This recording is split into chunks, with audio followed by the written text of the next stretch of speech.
Welcome to the Respectful Divorce Podcast. If you are considering a divorce, it is important to know that you have options for how you divorce. On the Respectful Divorce Podcast, we explore those options and provide advice from divorce professionals. We will also talk with divorce clients about what went right and what went wrong in their divorce. Divorce with Respect Week is October 30th through November 5th in California. You can talk one-on-one with divorce professionals, including divorce counselors or coaches, divorce financial specialists, and divorce attorneys. There's no charge for this opportunity. Go to divorcewithrespectweek.com to get more information and schedule an appointment with a divorce professional, or click on the link in the show notes. On today's edition of the Respectful Divorce Podcast, we are talking with Kimberly Madigan, a collaborative divorce attorney with Madigan Lewis in San Mateo, California. Kim is president of Collaborative Practice California, also known as CP-Cal. Now here is our host, Tim Crouch, with today's podcast. We're talking today with Kim Madigan, who is the president of Collaborative Practice California, which is a nonprofit group that is promoting collaborative throughout the state of California, working with divorce professionals. Kim, let's start first of all talking today about the collaborative movement and why did you, as a divorce attorney, get involved in collaborative? I found myself, working opposite family law attorneys who were members of the local collaborative organization. And, through my networking with these folks, I learned about the collaborative practice and collaborative movement. And I heard some of these attorneys describe it as a paradigm shift for them.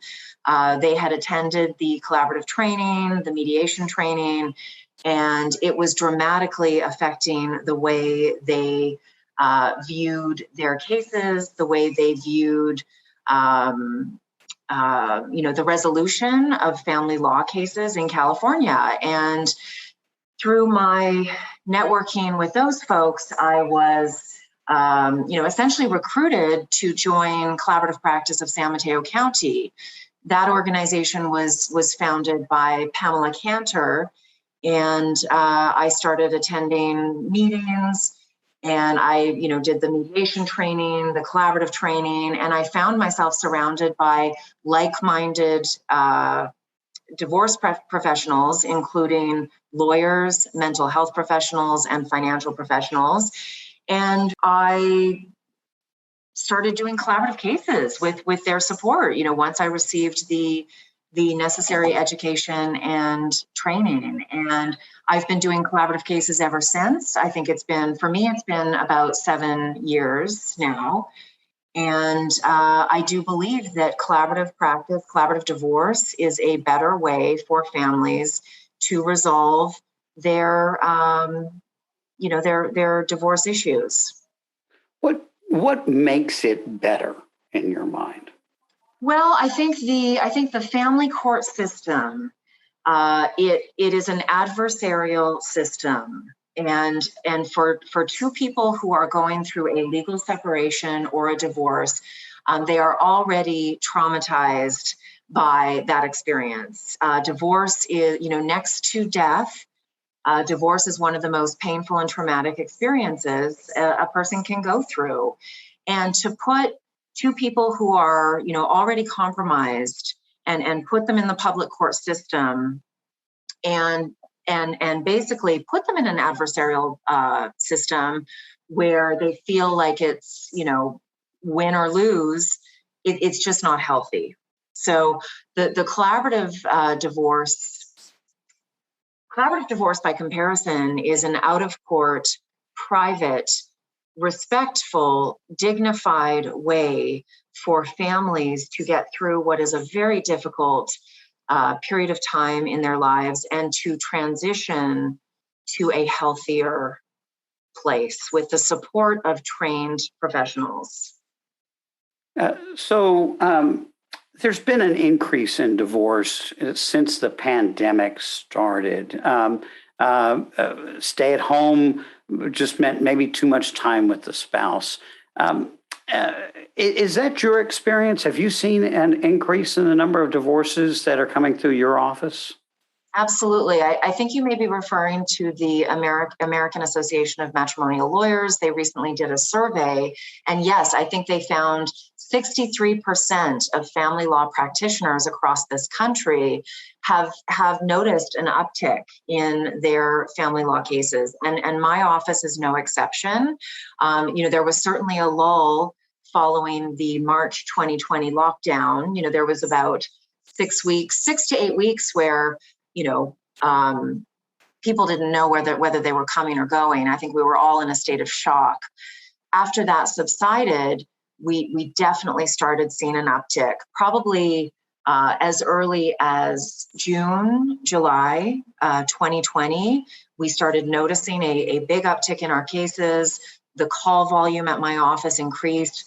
A lot of people were looking for advice, looking for a qualified family law attorney to help them either with, child custody disputes. There's been a lot of cases that have gone through the court system over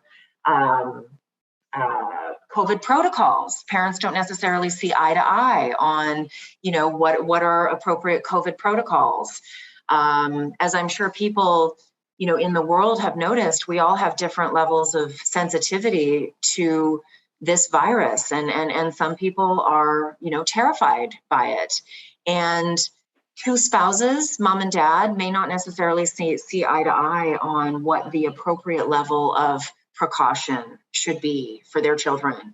So those cases have found themselves in the court system. We've also found, we've also had cases involving disputes over vaccinations, whether children over the age of 12 right now, at least in California, are eligible for vaccinations. And not all parents can agree on whether or not their child should be vaccinated.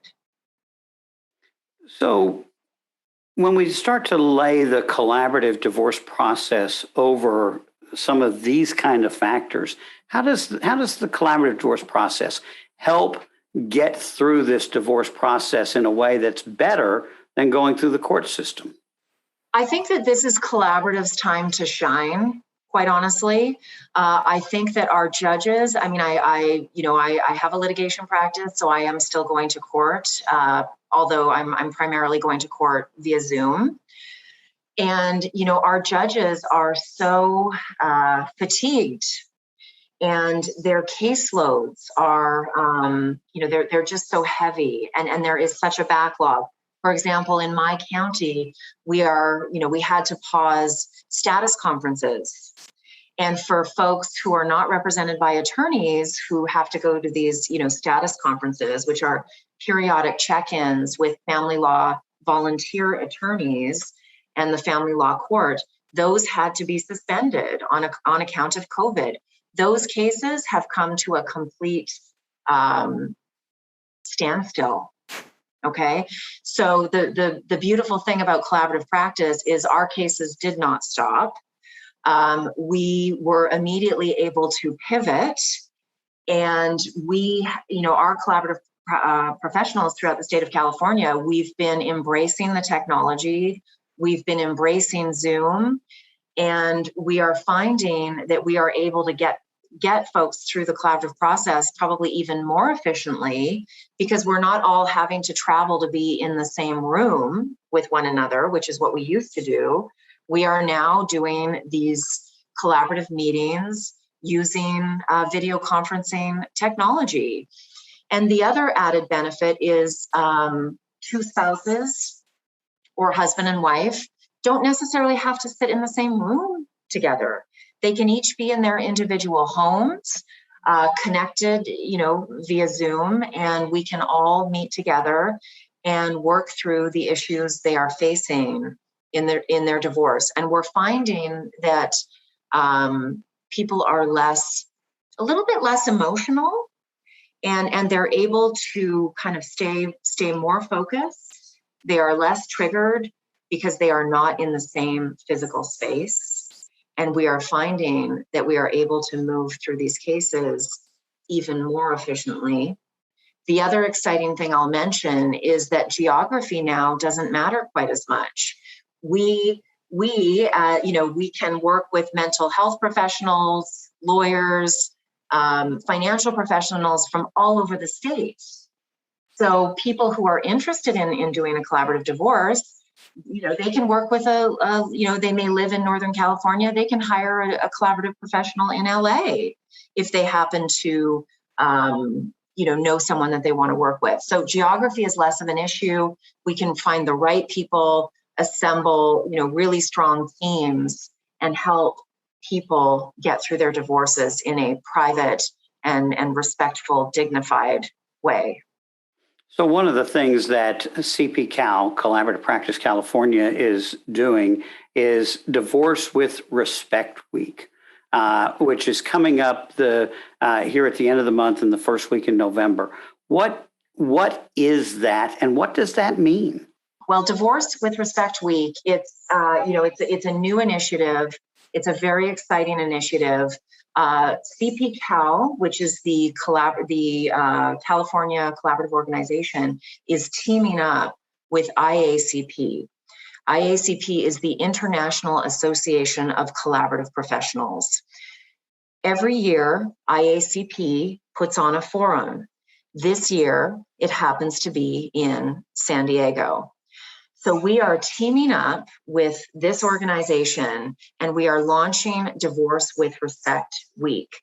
So far, we have had more than 200 California divorce professionals sign up to offer to the public free 30-minute consultations to individuals who are looking into options for a potential divorce.